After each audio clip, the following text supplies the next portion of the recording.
So today we're going to talk a lot about storyboards today, and then we're also going to talk about the slate. So let's get into storyboards.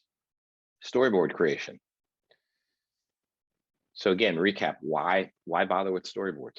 What's the point? To map out the scenes. Okay, map out the scenes, but couldn't you just do that with the script?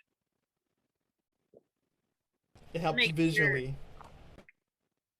Okay, I think Angelica, did you say something? partially too to make your plans clear to everybody else. Yeah, I'm going to say that's the main importance here. So think of it this way. Think of the script as the blueprint, right? That's our blueprint, the map of what we're going to build.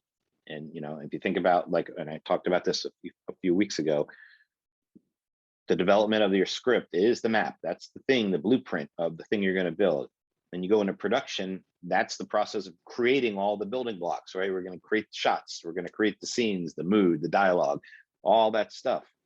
And when I go into the edit, well, that's where I'm going to take all these pieces of the building blocks that I built in production, and I'm going to put them together and build my movie, like building a house. So the script is the blueprints of doing that. And I would say that the storyboards is the communication device, the way to make sure this visual medium is represented in the visual world accurately. So to me, it works hand in hand with the script. You can't have storyboards without script. In my opinion, you can't really have a script without a storyboard because they're two different things. I can talk about all the shots that I need, how many shots I need, how many actors, how many props, all that stuff, and break down the script to do it. But then to visually look at the scene and kind of talk about, well, what is it I'm trying to visually do here? The script can't really do that.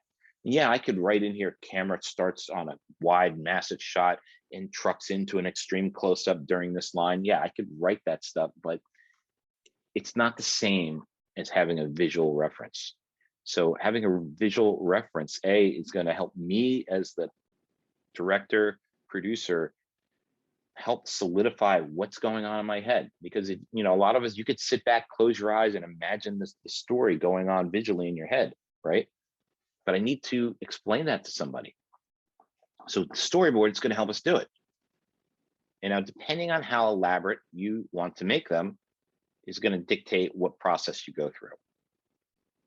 So storyboards are great for communicating, right? They're also great for us to keep things straight, like, screen direction, am I crossing the line, stuff like that. And yeah, I can also use diagrams, shooting diagrams to help me with that. And just think of all these tools as not one replaces the other, but they're all kind of working together to help you get this thing created that you're trying to make. So I can't stress enough how important they are in this world. And yeah, in the documentary world, the reality world, storyboards probably never happen, rarely happen, unless there's a certain sequence, opening sequence they're building. But in the narrative world, we're going to try as hard as we can to be as developed we can be, to have our vision developed as good as possible, and to have our game plan developed as much as possible. Because you will need all this stuff when we get to the shot, shooting the shots. And I can just tell you from this week, when I'm, yesterday we were shooting from 5:30 till 10:30 at night on campus for the advanced class. And everybody did their storyboards and they were still struggling to get it done. They had a deadline to get to. And if they didn't do all this pre-production organization, there's no way they'd get their project shot in time. So there is a method to the madness. There is it's not a waste of time. Or some people are like, I can just find the shots in my head and pull it off and make it happen. You could maybe on set, but if you're not that experienced, and even if you are that experienced, you're going to waste time trying to figure it out. It's much more efficient and better to previs the whole thing as much as humanly possible and then do it up front. So when it comes down to that idea of storyboards, how do you make it? Do I need to hire a storyboard artist? No. Storyboards can be as elaborate or rudimentary as you need it. It does not have to be these perfect, beautiful pieces of artwork. It can be, and again, I said it before, where storyboards can be used for us to get our vision across to the other people in the crew and to help solidify our vision. But I can also be using it as a tool to sell, right? Remember I talked about Star Wars with George Lucas and how he hired someone to create these elaborate storyboards, concepts that he used when he was pitching the movie to the studio so that they could see what he was trying to create. So that's maybe a case where, okay, well, I probably don't want to do stick figures on a napkin to show to the studio that I'm trying to sell to. There, I may spend the money and hire an artist, or find someone in college who is a graphic designer or somebody that could design and draw these visions to life for me if I'm going to use it to pitch my movie. So maybe I would spend the money on that because it could be worth it. It could be the difference between getting a deal made and not getting a deal made. The more they look like you, the more you can present to the executives that you know what you're doing, the vision is clear in your head, and you have a game plan. That's what they want to know about. They don't want to know how excited you are. They don't want, they do want to know your passion. They want to know that you're a passionate filmmaker, but that only goes so far. Still need to know, like, is this person really going to pull it off? Do they have the vision, or are they just someone who can really talk a good game? So storyboards, professionally made storyboards, are great for that avenue. The other side of the coin, which is getting your vision across to the cast, the crew, or just kind of figuring out your vision on your own, we don't have to be super elaborate. It's basically whatever you're comfortable working in. And so I'm going to talk today about a few different ways of approaching this. And it's up to you guys to decide what works for you. And I'm going to say that, yeah, ideally the fully drawn, beautiful storyboards are probably a great way to go. But that doesn't mean that's what you have to do. If you just want to sketch it out on a piece of paper and it looks like terrible stick figures, that's totally fine. As long as it gets the point across, is what the point of what I'm saying is. So let's talk about some advantages here. Generally going to save time on set. I've been hammering this all the time, so no need to reiterate on this. Helps to avoid rush decisions on set. If I sit back and think about what's going on ahead of time, I can kind of weed out the problems and not make rash decisions. What's going to happen on set, guaranteed, at some point, it's going to start the clock is going to start running out. Happened last night. They started running out of time, and then the director started getting out in panic mode, but just getting whatever they can get and starting getting sloppy. So if I can previs everything with storyboards, it's going to help me to not make a rush decision and make the wrong choice on set. So a lot of times what I'll do is I'll go to locations that we're going to shoot, and I'll take pictures of my camera on my phone, just so I have references. And then I might go back and sketch out what I think is going to be the shots. I might draw those little plot drawings, camera plots and, coverage angles, so I can see visually everything that's in my head. And all this stuff that I'm going to print on paper, I'm going to print it on paper, put it in a binder, and carry that binder with me on the set. That's another important thing that all good producers and directors do. You want to have the script there, your storyboards, shot lists, everything you need to, when your brain goes, wait, what was I supposed to need? Oh, I don't have to think about it and go, I could just open up my Bible, which is going to be my book, and go through it and find it. So you want to think about having, that material with you when you're shooting. So this is all going to help avoid rushed decisions. And this doesn't mean also, again, that I can't be innovative. I can't improvise. I might find a shot there that I didn't normally have, that I didn't see before. It doesn't mean, well, I didn't storyboard it out, that means I can't shoot it. No, it just means all the work that we're doing is helping me focus my brain, and that may allow my brain to see something that I didn't see before and get that shot. If I'm just there trying to piece it together on the fly as it's happening, I may not have the opportunity or the time to let my brain absorb everything and find these cool shots. Again, everybody's different, but I'm just saying, on the average, in general, the more organized you are, the better, more creative you're going to be on set. So the other advantage too is it helps prepare for any special or visual effect shots. Super, super important if you're doing visual effect shots. If I have a scene where I'm doing set extensions, and if you haven't heard of the term set extensions, it means I only have a small part of a set, and let's say I want to expand it out. Let's say, for sake of argument, this room that I'm in here, I actually want to make it look like a huge auditorium.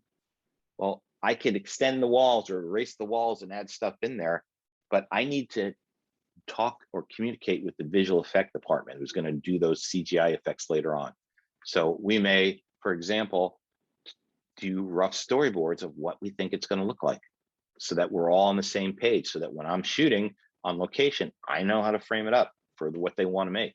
And then when they're doing their effects, they're building their effects, they know ahead of time what type of shots we're trying to make. So super, super important. Any special effects, I guarantee you they're completely storyboarded unbelievably.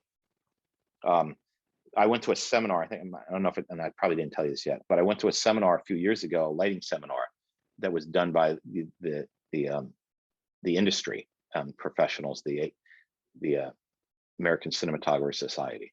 And so the one DP there, I can't remember his name, but he was DP for the Lion, the Witch, and the Wardrobe movies, that specifically the Prince Caspian episode series movie. And that movie had a massive amount of CGI because it was all about these big giant battles that were happening. And he was super kind enough to bring the previs material to the lecture and show us. And it was down to the frame that they storyboarded everything, to the point where he put up the movie playing and the storyboard previs next to it, and they were almost shot for shot. He basically said, I didn't really have to do any creative work. It was all done ahead of time because it was such a CGI heavy movie that all I had to do was follow the storyboards and the previs. And then as long as I followed it, everything was going to work. So some movies are just down to the frame like that. Other movies, well, yeah, I'm just going to have a storyboard and that's going to be my inspiration to get me where I want. But again, any visual effects, guaranteed there's got to be storyboards. If you don't storyboard stuff out when you're doing effects, you're setting yourself up for disaster, or you're setting yourself up for failure, or you're setting yourself up to spend a lot more money in post trying to fix whatever mistakes you made. So storyboards can help get rid of most of those problems. The other thing, again, is going to help you experiment with different angles and techniques. So you want to think of it this way. One of the other tools that other uses for a tool like storyboarding is that when I previs my movie, there's the time where I can experiment. There's the time where I can say, all right, let me wonder what it looks like if I shoot everything close up and then work my way out to wides. I could see it on paper. And if I go, man, that really sucked, it didn't work. Okay, well, you know what? I don't have to do it. I didn't waste any time on set. If I go on set and go, hey, let's shoot it this way, and that's experimental, and if it doesn't work in the edit, well, oh boy, I'm in trouble, right? I got to go back and reshoot. But if I could sit there and have the time to really previs, draw out storyboards and think about, I think this is the way my edit's going to go, and then realize, well, no, let me change it. There's room for changing.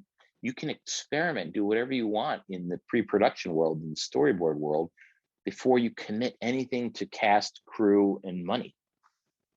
And this is a key thing that's super important to becoming better filmmakers, because think of it, if you storyboard out ideas and scenes and everything, you can experiment with your coverage and the way that you think it's going to edit, and get literally better at filmmaking without shooting anything, because it doesn't really cost much except your time to experiment in this mode at this stage of the game than it is to go on set and do it.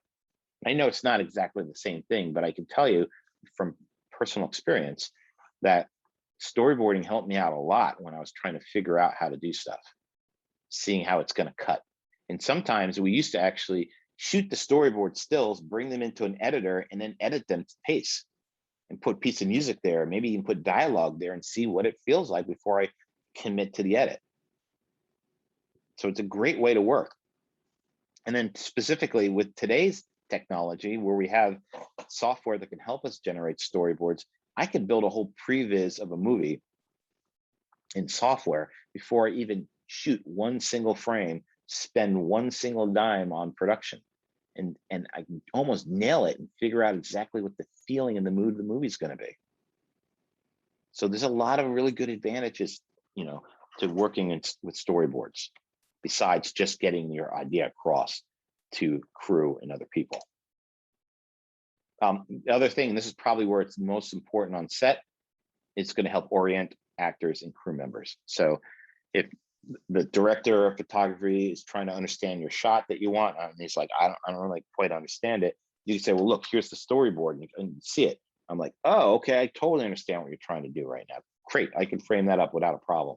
I know exactly what the framing is you want, how tight you want it, what the angle is. All that stuff is so much easier to communicate to someone else when it's a visual thing than it is me sitting rambling on trying to explain.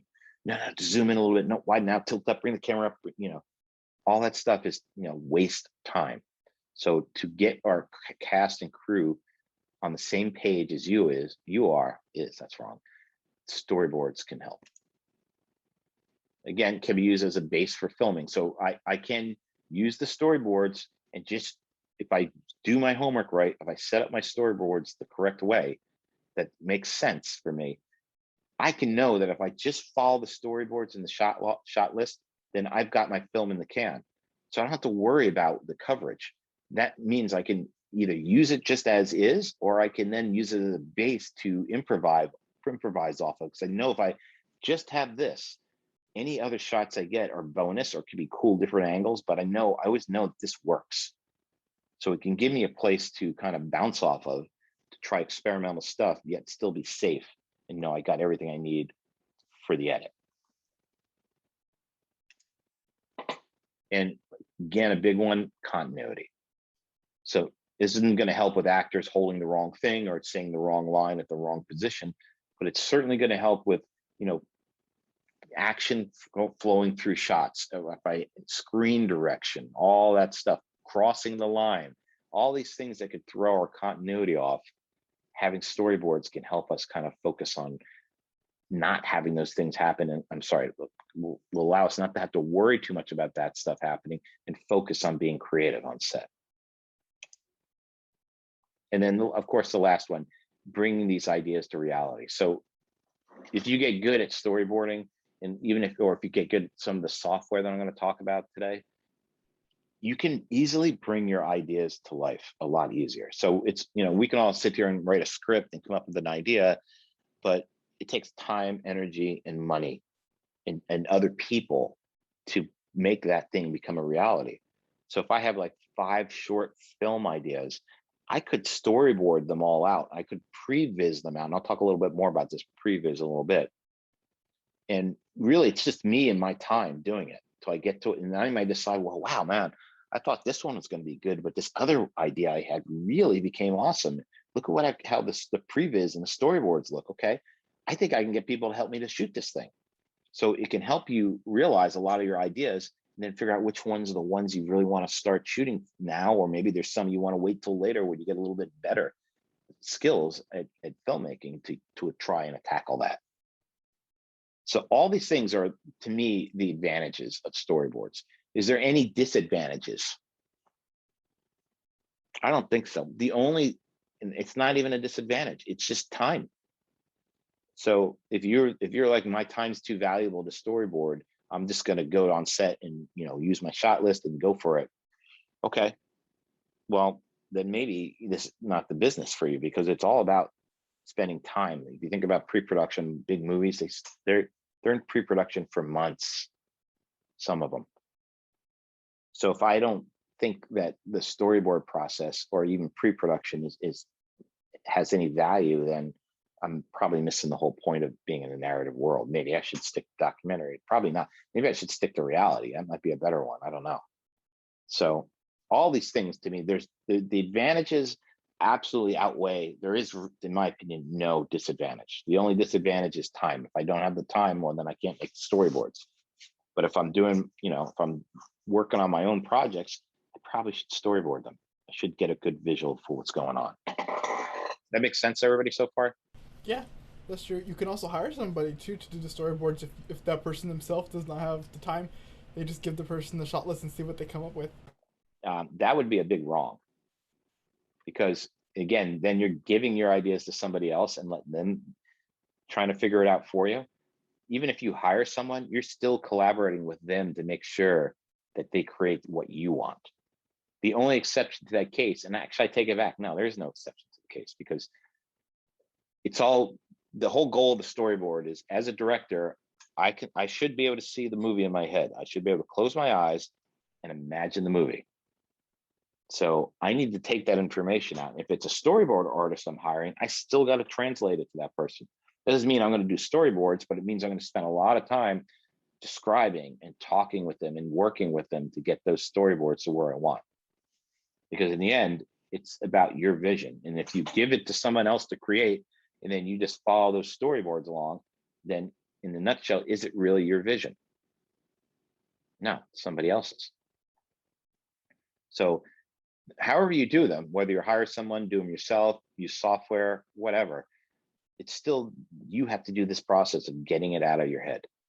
And that's what all great filmmakers, directors do.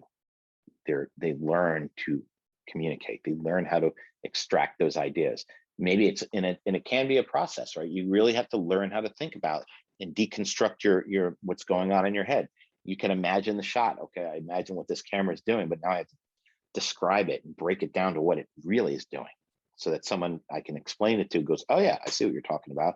Oh, let me draw that for you. Or I'm just going to sketch it out myself and say, yeah, here's what's in my head. That's the key here. That's the total key. For me as the DP, the biggest frustration on the planet is working with the director who can't communicate. They just don't understand my terminology, which is filmmaking terminology, or they just can't really articulate what's in their head. They may have great visions in their head, but if they can't articulate it, how do I know, or anybody else knows what it is? Storyboards come into play. Okay, so what to remember about storyboards? So like I said, large productions hire storyboarders to draw for them. So don't worry about how your storyboards look. Most of the time, simple stick figures will do the trick. Don't get caught up in all these beautiful, amazing storyboards because they're paying somebody a lot of money to make them. There's a company, so that I told you about that, that DP who was doing the Prince Caspian. The company, they hired a company to do the storyboards and pre-visualize the movie. It took them 6 months to do that. Guess how much they spent on it? $600,000. But that's how important it was to previs that movie because of the intense, massive amount of special effects. They really had to do that. If they didn't, there was a chance of failure. So that money, that time and money was allocated ahead in the budget. They knew they were going to spend 6 months doing the pre-production, pre-visualization, and they knew it was going to cost them money to do it, but they justified it that it was going to be well worth it in the end because it was going to allow them to get the movie made. So for us, don't get caught up in that. If you can't draw, and I can't draw, stick figures will get the job done. It's all about getting that idea across. It's all it is. So as sophisticated or lack of sophistication your storyboards have, don't be self-conscious. Don't be worried about it. That's one of the big problems people have. If they're like, oh, I'm a terrible artist or draw, I'm not going to draw anything and show it to somebody. That's not the point. You're not making a work of art. You're making a tool to communicate. So get that out of your head. Forget about that, insecurity of not being an artist, or maybe you are an artist and you can do it even better. But if you're self-conscious about that stuff, forget it. Nobody cares. Nobody cares how bad they look. All people care about on crew is that whatever you're doing makes sense. If I can draw stick figures and communicate to you what the shot is, then you should get it. And that's all you need. That's it. That's it. There should be no worry or fear about how I'm going to look. I'm ridiculous and my art drawings are going to be. So don't worry about it. I'm going to show you mine and you're going to see how ridiculous they look. Also, don't let storyboards constrain you. Your scenes will probably only slightly resemble, sometimes even not at all, of the storyboards. So we're not trying to get to exact perfection here. We're trying to get a generalization of what these shots are going to look like so we're all on the same page. Once that creative process, that collaborative creative process starts where I'm working with other people, just in alone collaborating with other people, it's going to force your shots and scenes to be a little bit different. Actors are going to find something to do, move around differently. The DP, the camera operator, may find a shot or something that you may not have seen. There's going to be a bunch of people. So don't be stuck so hard on what you put in the frame too. It's all about, these are your guidelines. This is what's going to show you the path. The path may change, and that's okay.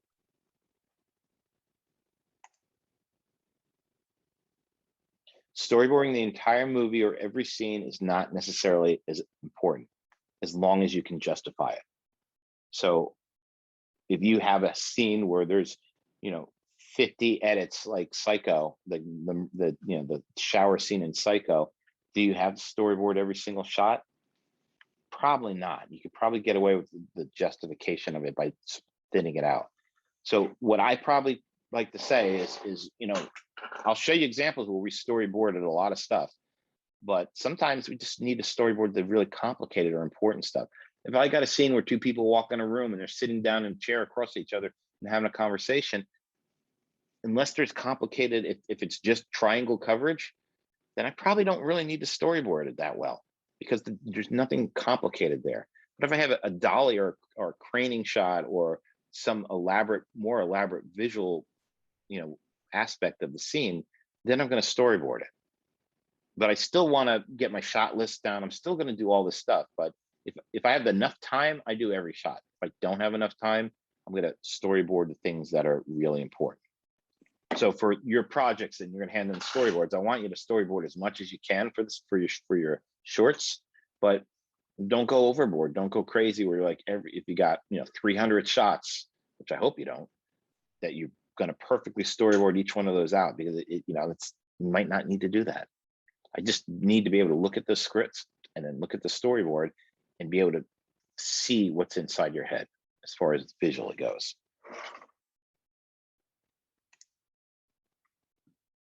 And also remember that there are no real storyboard standards or rules. There's only guidelines, like I'm talking about.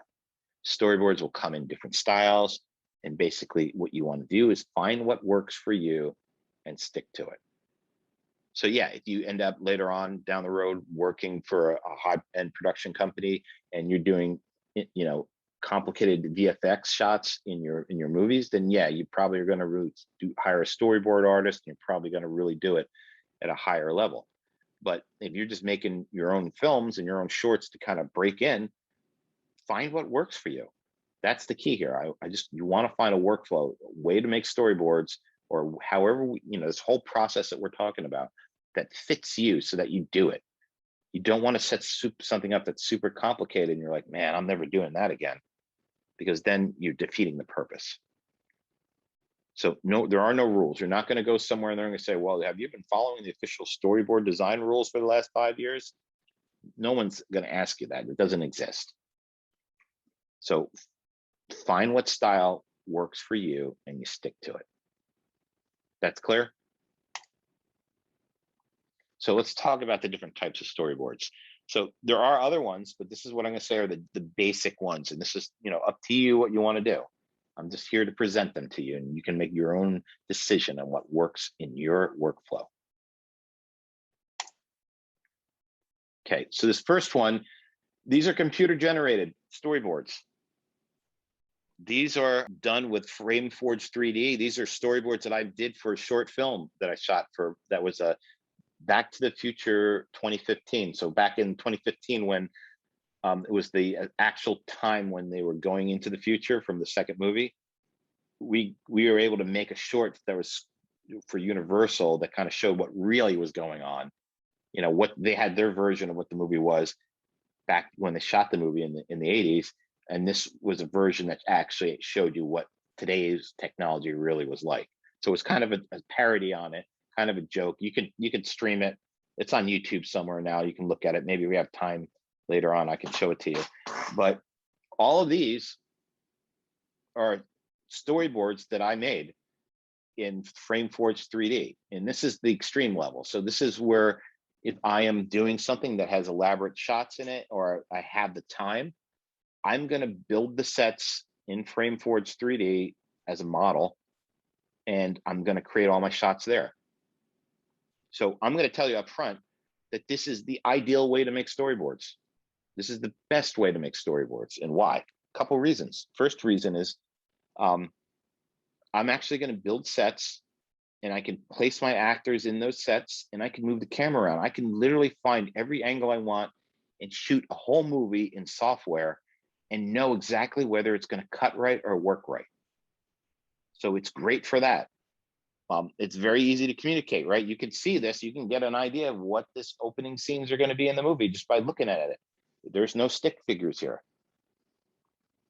So that's really cool. The other good thing about it too is that with this software, I can put in the camera that I'm actually using, the lenses I'm using, and it will actually give me a complete, accurate representation of what that shot's going to look like. It's not a guesstimation of a 35 millimeter on this red camera. This is what it looks like. This is the field of view. So it's super highly accurate. They'll have dollies in here. They have all the camera equipment that we use, and you can actually build the equipment in there, put the camera on there and do dolly moves, and it will tell you whether or not that move is possible or not. So it's a great place to learn filmmaking because you can block out shots, you can use cranes, you can do all sorts of things and not hire crew to do it.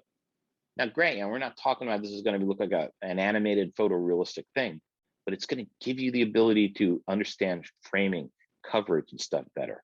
So that's the advantage. There's lots of advantage in here. So what about disadvantage? There's a big one. There's two big disadvantages. The first one is cost. Stuff's not cheap. This is professional software. So FrameForge 3D, you're looking at about $600 to buy. If you're a student, you could probably get it down somewhere around 200 and change, but still a lot of money to own it. So this is not something that, you know, you're just going to buy haphazardly. This is something you're an investment that you would end up making in yourself to improve yourself as a director, as a filmmaker. So that's where it's really good. So that the price is the first negative. The second is it's a pretty complicated piece of software. So it's going to take some time. You pretty much need to spend about, I'd say, between 3 to 6 months using it before you can get to a point where you're really good at it to use it. Maybe sooner if you spend more time with it, but there is a strong, steep learning curve. And so you're not going to put this on your soft computer and whip up something elaborate in a day. No, you're going to have to, you might even have to take classes on it to learn how to properly use it. But I will tell you, in the end, the rewards are worth it because you can, this whole movie, we blocked it out before we even shot it. Every angle was figured out. The sets, I literally went to the sets, measured the sets out with a laser measurer, and then built them in this software to scale. So I knew exactly what I can do, where I can move, and where I could position things and make it work.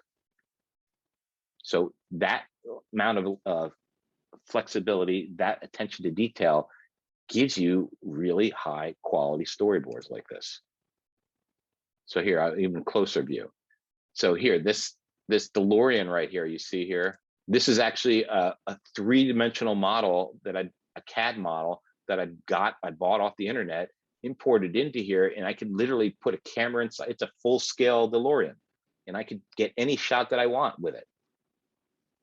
So fairly elaborate. And if I jump here to it right now, you can see here's the software itself. Now, unfortunately, I can't take you into the scenes because a lot of the elements, because it's old, I don't have anymore. So a lot of them are empty.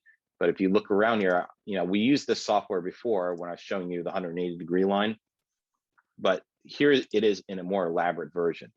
So you can see here where I've broken down the storyboards. I've created freeze frames, I've created shots, and this is my storyboard arranger, and I can literally go from scene to scene to scene here, look at all my shots and reorganize them. So these aren't like paintings or photos. These are all 3-dimensional elements that are all in a virtual room in reality that I created that I can move around.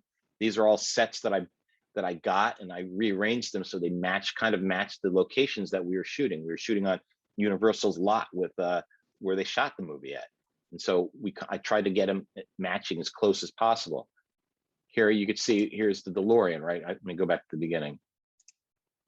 So you could see the DeLorean coming in. Go back to the beginning.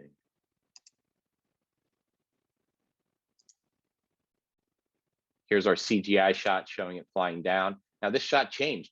This is what it looked like originally, where it was coming down into an alley. But this is how we prevised it, but when we got there, we realized the alley wasn't going to work for us. So we had to improvise and the actual shot we used was different than this. But this still helped us. It still helped us figure everything out that we needed to figure out. So here's our character. So each one of these, I can move around and have a full 360-degree freedom to position my camera wherever I wanted to for these shots. But you can see now where I've kind of figured it out. I'm blocking it out. The director and I sat together and blocked this whole scene out to get it to where we wanted it to look. Could reposition the characters. Here's a freeze frame of a real location that we use. So I threw that in there to see.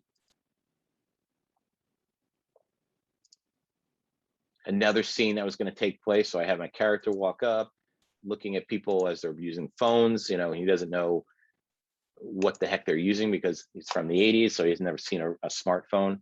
So all of these are elements that I brought in, and I combine them together to make these scenes, and I can position the actors. And again, I kind of rushed it here. If I really wanted to be elaborate, I could have got his character to look more like Marty McFly. I could have gotten the outfit and put it on him, but I didn't need to go that far for this project.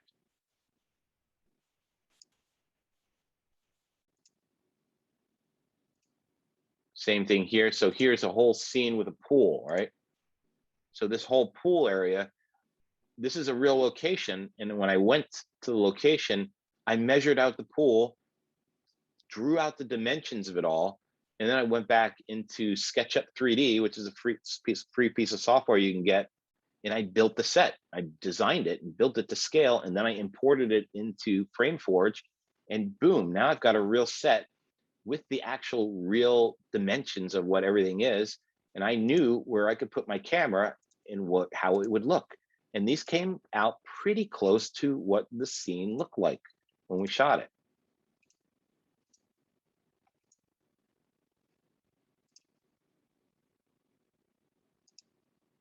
Go down a little bit further. So here's a scene where they're opening a garage and he's looking in. So these are all our different shots. And this is our CGI shot that's going to reveal. So you can put little keyframes in here to kind of see how things are going to, what's going to happen in here. Here's at the end of the movie, he's getting ready to get in the DeLorean and go back. And then the very last shot of the movie where we reproduce the shot from the original movie. Comes in. And boom, credits come up. So this is one level of storyboard creating. How long did it take me to do all this? Weeks. I probably spent about 3 weeks designing the environments, building the storyboards and everything for a shoot that was really, I think, 4 days long. So you're starting to see how much, but what I can tell you is that when we shot, we knew exactly what we needed because it was all pre-vised. So again, I'm not suggesting right now that you guys run out and spend $300 to $400 to buy software like this, but if you are serious about filmmaking, this might not be a bad thing, because what I can do here is I can take all these still shots, make quick times out of them, bring them into an editor, and then edit the pace, the timing of each shot to where I think it's going to cut. I could put music down, and if I wanted to, I could have actors come in and deliver lines and record lines, and I could literally edit the movie with the lines, with the narration, with music and sound effects to get a feel on whether or not it's going to work if I'm not sure. And maybe I do this to try and pitch it and sell it to somebody who's going to invest. Could you imagine if I show up with something like this where it's actually edited to time in a quick time that shows what the movie's going to feel like, sound like, and kind of look like? You think my chances of selling a movie might be better? Probably. So these tools are great for lots of different things. So here it's, again, I can use it to sell. I can use it to improve myself as a filmmaker, because I can create multiple shots here. If I go into this, story creator right here and say, okay, give me a camera. Here you can see the pool is missing because that element's gone. So now they're swimming in the grass. But I could sit here and move these characters around. Oh, let me back up a second. So here you could see the world that I've kind of created. If I jump back to here, you can see as I move the cameras, everything moves in real time. So it's a great it's a great place to experiment with shots. If you want to learn how to do coverage and stuff, and don't have the luxury or the cost of making film after film, you can make them visually like this and try it. There's another piece of software out there you can get for free, the Unreal Engine, that is pretty amazing, but a little more complicated to use than this system. And the Unreal Engine's more about gaming than it is about making storyboards, but totally doable there. In fact, a lot of movies are using them to actually previs scenes and also to do the compositing, the backgrounds of their composites. So that's one way of working, okay? And that's like I'd say, if you're picking the top of the pinnacle, the coolest thing you can do, you can use this software and create your own storyboards that are like really realistic versions. The next thing I want to talk about is what I'd say is kind of what your assignment was you did. Remember the assignment that you're handing in, the second assignment, the storyboards, shooting with a camera?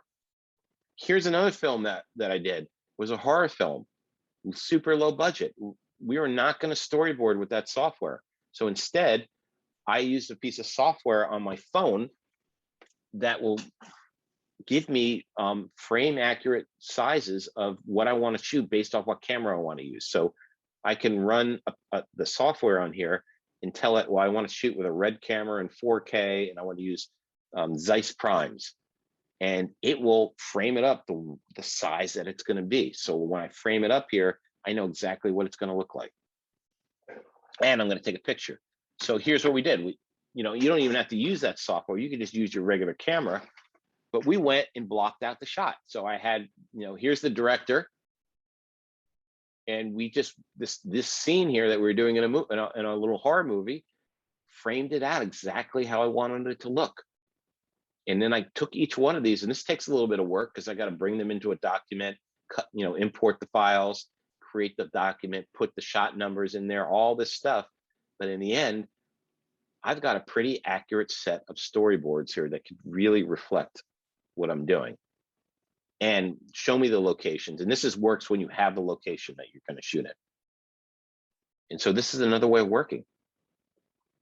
And this is a way I strongly recommend you guys think about it. And we kind of did this in the last assignment, right? That you guys are going to be handing in. We're going to critique next week. That I'm doing a whole storyboard, shooting it as if it's the movie, but just a bunch of stills, and applying it here. So if you look at this, you can totally get what's going on. There's looking over. They're having a conversation. They suddenly hear a noise. They both look over that way. Then we're over the shoulder looking back at the doorway. We hear a scratching weird noise. Low angle of the doorknob happening right here. Starts twisting. Here it starts twisting a little bit more. Low angle, we see something in the light behind the crack of the door. Now the door starts to shake violently, like someone's trying to break in. Now here the camera pans over to this way to the little kid that walks up. Mom runs over to get the kid. Dad goes over to the door to hold it back, and they're looking at each other, top angle, looking down him as the door breaks open and starts coming in. You could see here where I've actually drawn lines of action lines where in this shot, this is the framing, and it's going to tilt down here to reveal the kid as the kid comes in. Here, the camera's going from here, panning that way. You could see where all my lines are, right? You could see where if I'm crossing the line or not, screen direction, all this stuff. So by doing this, I can really see what my film's all about up front. So this is a great way to work if you got time, and really easy to do. You just basically, all you need is this and a word processing program. That's it. And you can come up with really nice storyboards. So hopefully you guys kind of are on this game plan when you did the assignment that's due next week. Okay, so those are two good ways of working with storyboards, right? So let's go down to, well, I don't got a camera. I don't got anything. I just got my script. So here's my mysterious person the absent-minded professor script that whenever we come back to class again, some on campus someday, I'll reshoot and come up with a new storyline. This one's starting to get old. But so here's my script, right? Empty, long shot, empty hallway. We've kind of seen this before. We've talked about this. Here's the action audio on this side. Here's my script. Here's my storyboards I did for it. Not that impressive compared to the other two, right? Just hand drawn. But do you see how they still get the point across? Even with bad sketched out storyboards like this, I could get, you know, stick figure people walking. I could get the idea across to my audience.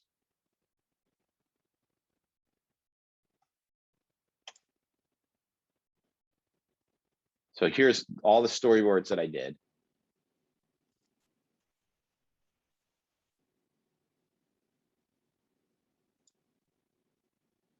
So watch this. So here we go. Here's the actual film. And here's the actual storyboards that I shot. So I did the storyboards first, and then we shot it.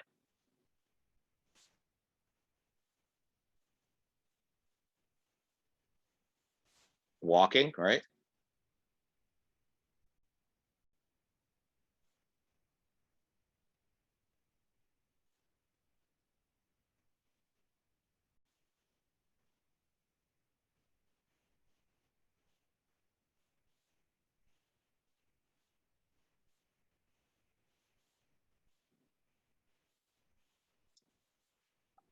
Not quite exact frame for frame, right?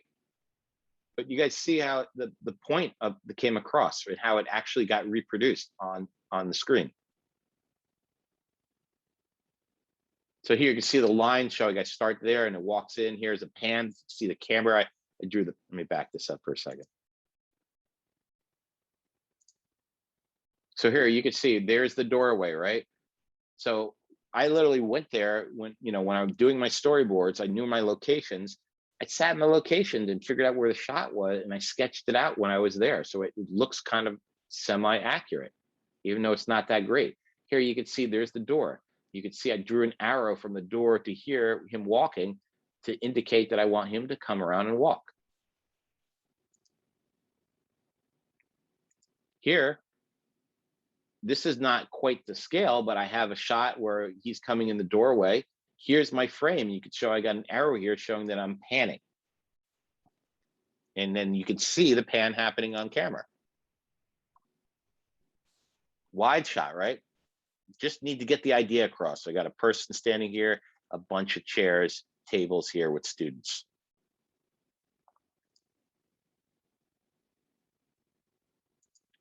Cutaway shots, right? Bored student, right? Not perfect, but just to give me a reference of what it is. Of course, I found the frame later on and I kind of framed it up better than what my little stick figure did. But this, even though I know this isn't accurate, excuse me, I'm losing my voice. It's a reference point, reference frame. So I know, well, I got to frame up a decent shot there for that.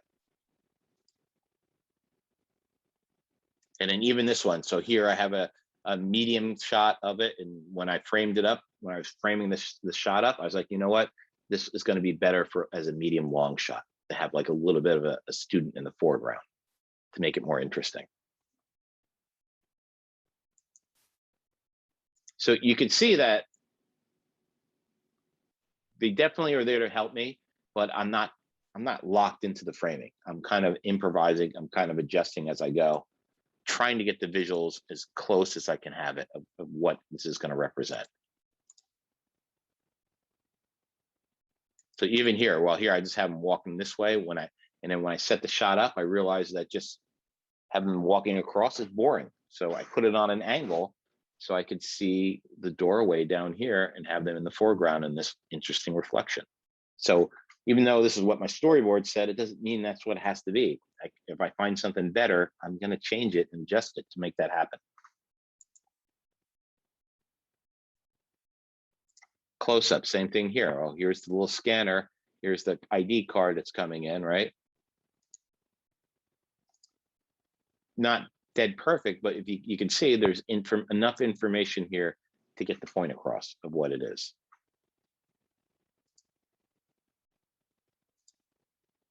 Any questions or thoughts so far?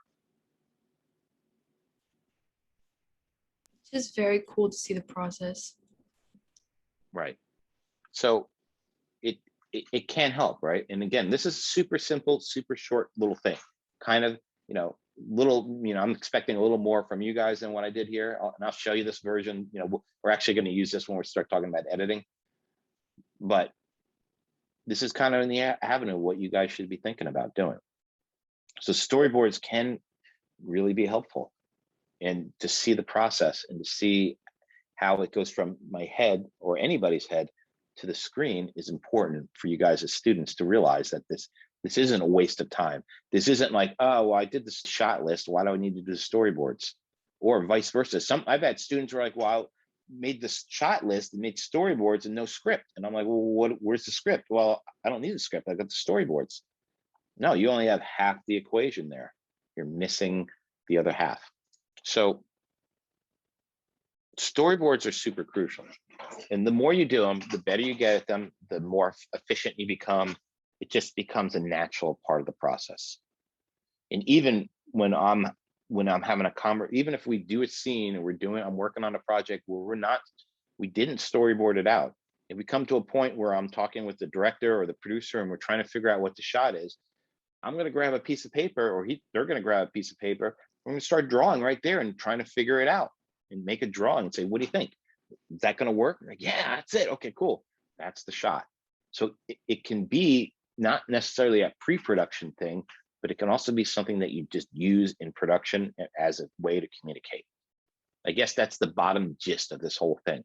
However you want to use storyboards for your own personal use in this process is okay, but you need to figure out some way to use it and find out what workflow works best for you. Any questions? Yes, actually. The shot list, does that come before a storyboard? Yes, or during? Or when? Here's my workflow. Some people are different, but this is what I prefer to do. For me, the easiest way to get what's in my head out is with reading the script, which is the first thing. So like, I'll read the script, just to read it. And after I read the whole script, I'm going to go back and read it again. But this time I'm going to take my pencil and I'm going to start mark notes in the margins around the script, because it's going to be my copy of the script. And I will write shot ideas out in that. That's kind of like what this is. So what I would say for you guys, if you're going to use this AV script, you do this side first, the audio action side first. I'm going to write the whole idea. A mysterious person walks down hallway, enters a door. We realize who it is, right? Professor starts lecturing, bored students, forgets something, goes to the other room, comes back, finishes the lecture. I'm going to do this whole side first. I might put the scene titles in: hallway, classroom, back room, classroom, right? I'm going to ignore this part. And once this is all done, this is, to me, the script. This is the story. Now I'm going to go to this side and go, okay, I got a mysterious person walking down the hallway. What do I need to do? What do I need to do to cover it? Well, let's get a long shot. Yeah, long shot, empty hallway. That's a good one. Remember, that's that first shot I showed you in the storyboard. Then you get a behind the trucking shot. Okay, cool. Close up, you see close up. So for me, it's here because I can list these shots. It doesn't mean I need to use all these shots. It just means these are the shots I think I'm going to use. These I think are good ideas for shots. Think of this video place here is shot ideas. What I think shots I'm going to need to fill this up. So I'll put all my shots in here for next. Once I get through all this, then I'm going to go and start storyboarding. So now I'm going to say, okay, well, yeah, long shot first, and then let me do this one, and I'm going to cut back to this one, and then I'll do the ECU close up of the key card, go in. So I'll storyboard that out. And then I'll get through this all storyboarding next. So for me, it's that process: read the script, come up with shot ideas, and then put the shot ideas into a storyboard. Once I get all that done, then I'm going to go back and go, okay, well, what order do I need to shoot all this stuff in, right? Because I can't shoot it in sequential order. It's going to be a waste. It's not going to be very efficient. So now I'm going to go back and then break it down and use that little production scheduling Excel spreadsheet I gave you guys, where I'm going to list everything in the shooting order. So for me, it's that process that works. And that's pretty much what most people use. I'm not going to say there aren't exceptions to the rule. I'm not going to say there are people who don't cut parts out of the rule of this game plan, but this is what I do. This is what producers and directors that I work with do. So I'm going to make it an assumption that this is the standard that most people work at. Does that make sense? Yes, that's very helpful. So in the end, remember, this is how, whatever workflow you create, this is just my version to show you how to do something, a simplified version for you guys to wrap your head around. However you take this down the road, however you reshape it to what works for you is what's important. Because in the end, all this stuff that we're doing here, the end result is making a movie. That's what it is. So whatever workflow you develop down the road to create movies and it works for you, that's what you should stick with.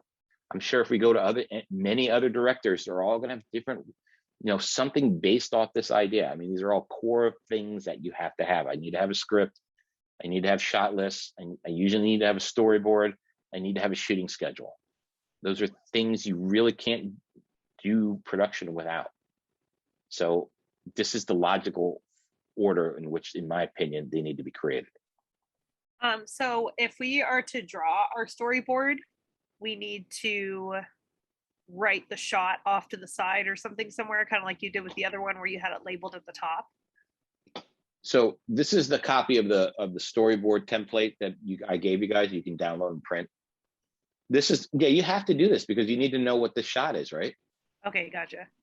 So I'll even sometimes put notes in here.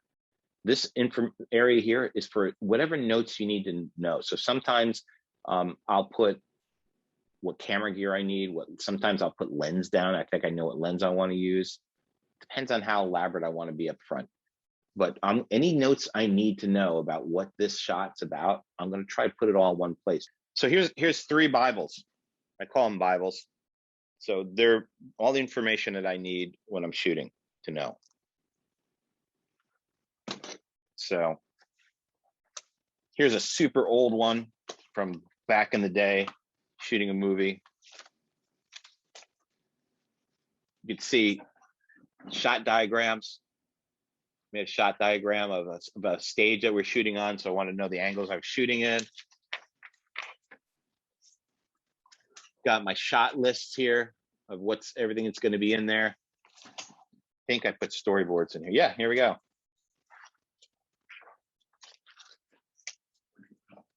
And storyboards.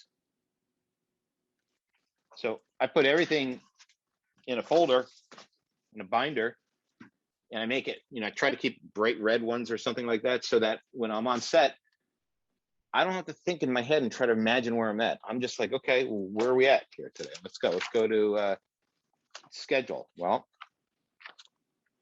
schedule says that we're shooting first scene 20A, then 20D, then 20F, then 20P, then 20G, then 20J. And I've got a brief write-up of what those shots are. All I'm trying to do is get so organized here that I don't have to keep track of where I'm at. I'm just going to check them off as I go. Maybe someone else has got the Bible and they're working at it. But all the information that I need to know is right here. So I don't have to think about it. If I'm like, wait, what's that shot is this cutting into this shot? I can look at the storyboards and see. Let's see what this one is. Oh yeah, here's that Back to the Future thing we did. So Back to the Future, right? So here's the script, right? I got the script here. You can see I got put a little slow truck in on that shot. The script's right here in one section. There we go. There's the storyboards. Yeah, I even printed them out in color. Got all my storyboards here. Some of them might have notes in them. Yeah, here's some measurements. I measured out some stuff as we were shooting. So I've got that. Here's my shot list for VFX for one set. And then here's the production breakdown. Here's my breakdown, my schedule. Here's what we're doing. Day 1, Sunday, September 27th. Here's the order of what we're shooting. So that book. Let's see this last one. This is movie Raised that I shot. Oh man, this one's big.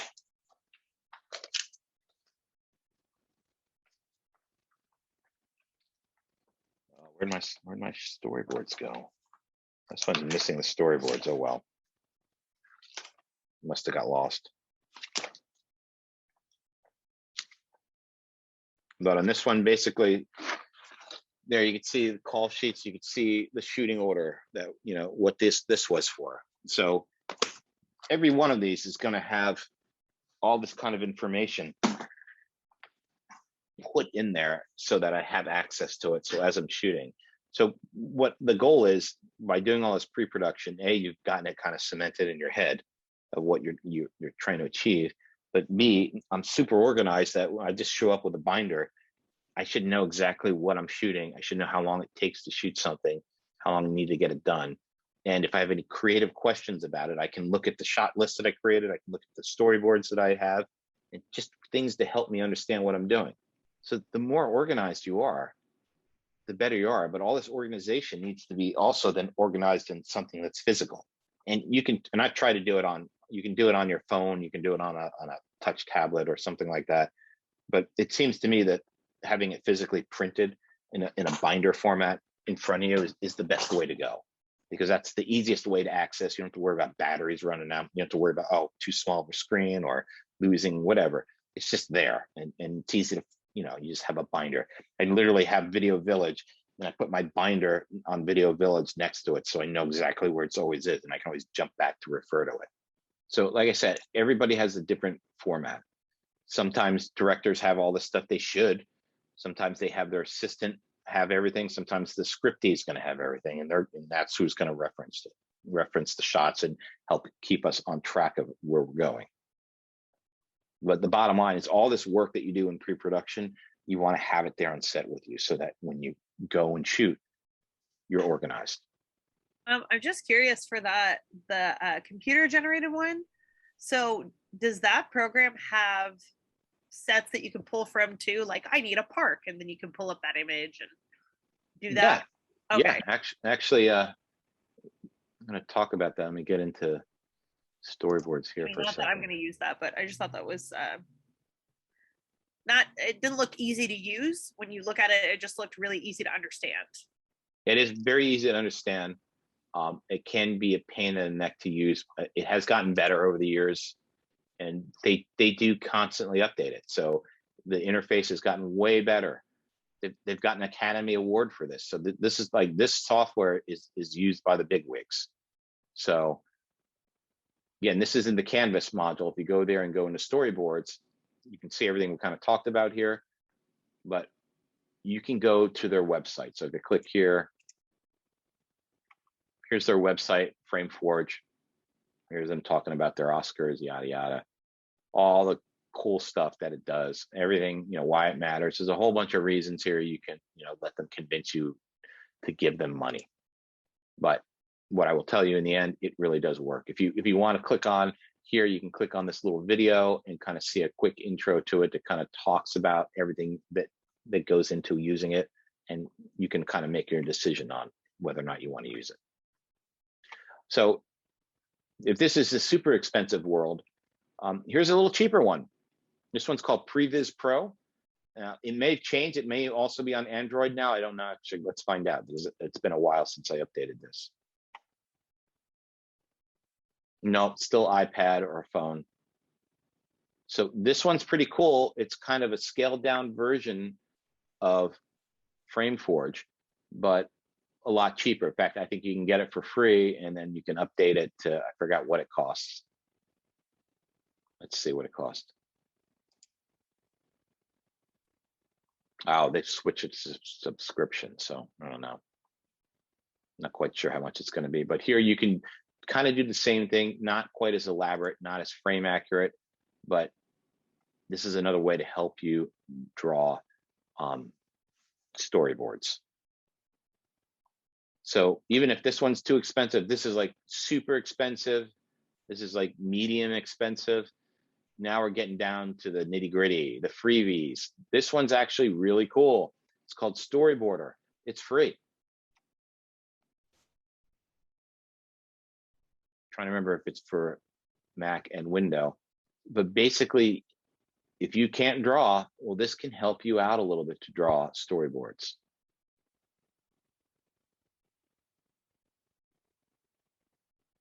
So I know some students have used this for working. And the good thing is it's free.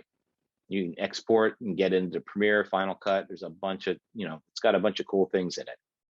Okay, and so when I was talking about software for the phones, so the one that I use is this one called Artemis Pro. So this is the one that I can actually frame accurate size shots in my phone and take pictures and turn them into storyboards. So not cheap. I mean, it's a lot cheaper than all the other ones, but it's $30 for that app. So if you're like, well, that's way, I never pay for apps, then maybe this isn't your cup of tea. But for $30, this is pretty cool, because what's cool about it is not only does it do storyboards for you, but it's also a director's viewfinder, which means I can walk around the set, plug in my camera into this thing, plug in the lenses in this thing, and frame up shots and look at them here and see what they're going to look like and snap a picture of it.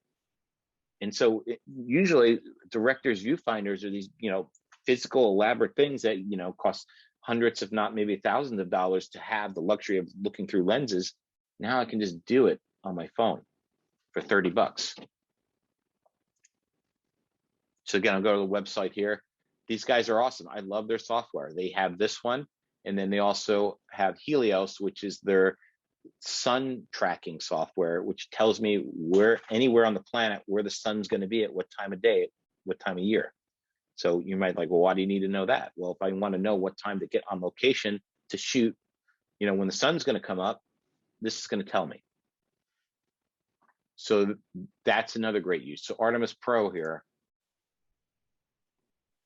Again, they have lots of videos here you can try. Lots of people use this software. Look at all these movies that are using it.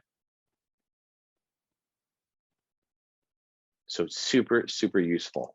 This one, if there's anything you're going to spend money on, I'd say I'd buy this one. I use it all the time. It's a great $30 investment just to be able to frame up shots and see what they're really going to look like on a lens and not kind of guesstimate in your head. It's worth its weight. And then, of course, we talked about pen and pencil right here. So these are all in the modules. So if you want to go back there and look and check them out, please do. There's other ones if there's plenty of other software out there if you want to look for help with doing storyboards. If you're good with Adobe Illustrator, you could do that. There's plenty of ways of doing it. The question for you guys is just figuring out what way works for you. Okay, so we've got that. So here's the storyboard template if you need it. There's a link to it in the action scene development package, but here it is again. And there's a bunch of great little tips in here. I pulled this from this company, VT Productions, because they're just, they just did a great job putting it together. There's no point in duplicating it. But there's a lot of cool stuff here, which I kind of talked about. Some tips to remember, some storyboard terminology, which you guys should all know by now. These are some of the types of shot descriptions you can do, or like arrows. We use arrows to kind of zoom in, movement, framing, all sorts of things. So spend some time with playing around with this, and this is a great place to start. If you just want to sketch stuff out, download this thing and print it out on your printer and give it a shot. Can we like print it and then draw on the paper and then send it? Yeah. If you remember, I'll go back to the assignments. If I go down to, It's because it said that it cannot be a hand like. Oh, there is a clause in there though. It says no handwritten assignments will be accepted. No smartphone photos of your development package will be accepted, with the exception of your storyboards. Oh, wow. Oh, So, awesome. so you can print out your storyboard and then you can take a picture of it and send it to me. That's what I would prefer. That's the easy way to do it. I don't want that for everything else. Only the storyboards, you can get away with that. Yes. Oh, thank you. All right. Anything else before we move on? So like when I remember when you told us for the scripts you do want us to add some of the dialogue, should we add all of it, or should we just put some of it so we can get the idea of what's going on in the scene? For the script, I think you put everything down, man, that it's you plan on being there, because remember, that's the blueprint. So if it's got script, there's dialogue your characters need to say, then it should be in the script. Because unless you're doing a whole improv thing, which you can improv a little bit if you want, that's okay. But if you're being focused on having a legit script and trying to do it the professional, true way, then whatever you're planning on them saying, make sure it's in the script. Anybody else before we move on? Yes, actually, the development guide, I saw that on the list. What was that? Is that the shot list or? Ooh, you need to go back and look at that. So Okay. let's take a look real quick, just to refresh everybody's brain.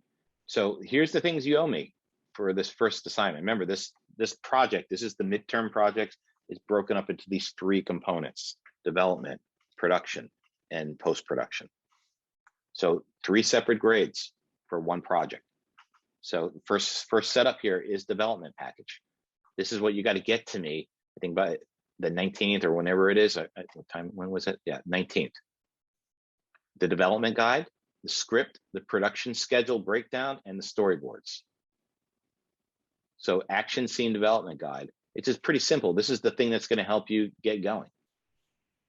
So this is the basically, think of this as a guide to help you figure out what your story is. So I do want this because I want to see what you wrote down. I want to see where it evolved from. Team name, positions, all this stuff. If it's just you can just put I'm doing everything, because normally we're on campus and we have teams and we all work in. But this is important up here, like what the log line. You're gonna have to come up with a log line for your movie. Who your characters are, their action, their locations, or there's props, anything like that. And then here's the whole breakdown of how to write the script and everything here. So I definitely want this handed in as part of it. So it's there to help you, but also it's something I want to see. And then of course the AV script, if you choose to use AV script, here's the format for you to use. If you choose to do a narrative script, well, you either already have the software to do that or whatever, you can do that instead of using it this way. But this is the easy way to work. And this is why I put it up here, so people starting out, they have a better understanding of how to write a script. And then this one, it's the production schedule and breakdown. Well, this is basically an Excel spreadsheet. So once you get all that information, you get your script, and you break your script down into locations and scenes. Then you're going to break those shots down. You're going to put all those shots and fill all this information out. So you have basically a schedule, and then you're going to organize this into the shooting schedule. So if I've got, 2 scenes in one location, I probably want to shoot both those scenes next to each other and then put my other scenes after that. And maybe I want to shoot those first. Here it's an easier format to move stuff around. I'm not going to do it right now so we don't waste time, but if you're not sure, you can go back to that lecture on that day and rewatch it and see where I talked about in detail about how to do all this stuff.